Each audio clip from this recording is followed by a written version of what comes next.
I'm Carter. You didn't give us a name. You know, it's funny.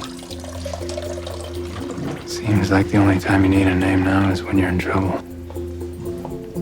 So am I in trouble? No, you tell me. You're the one living on the street. Carter's a detective, homicide detective. She's a tough woman, very intelligent, smart. She's seen a lot in her life. She served 2 tours in Iraq previous to her becoming a detective.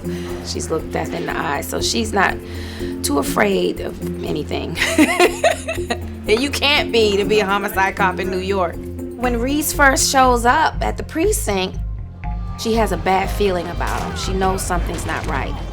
Your guys' prints were found at 6 crime scenes over the years. Open warrants in 4 different countries. She sees his skill, and that's what intrigues her. Looking at that tape, I'd say you spent some time in the service. But you don't learn how to fight like that in the regular army. So what were you, Special Forces? Delta? They did the same thing. They fought the same wars. So she has a little soft spot for him. But at the same time, what are you up to, dude? Need some help? So she's trying to find out who he is.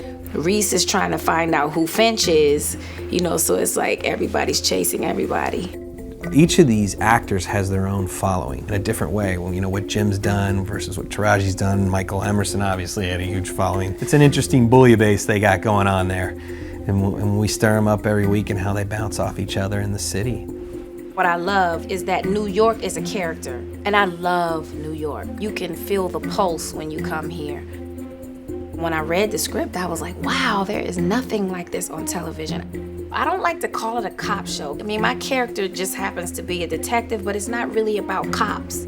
You don't know if the person Reese and Finch are chasing, if they are the victim or the perpetrator until he solves the crime. I've kind of always favored shows in which the protagonists are at a slightly more sort of arm's length relationship to the law.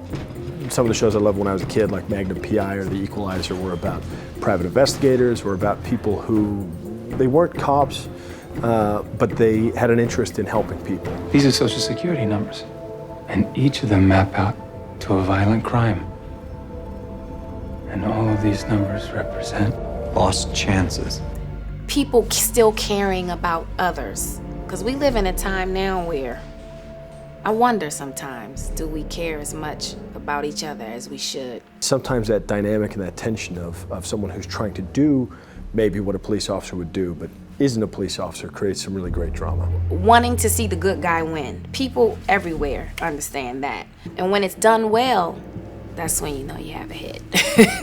You need to know what it would be like to be forced to listen to someone get murdered and not be able to do anything about it.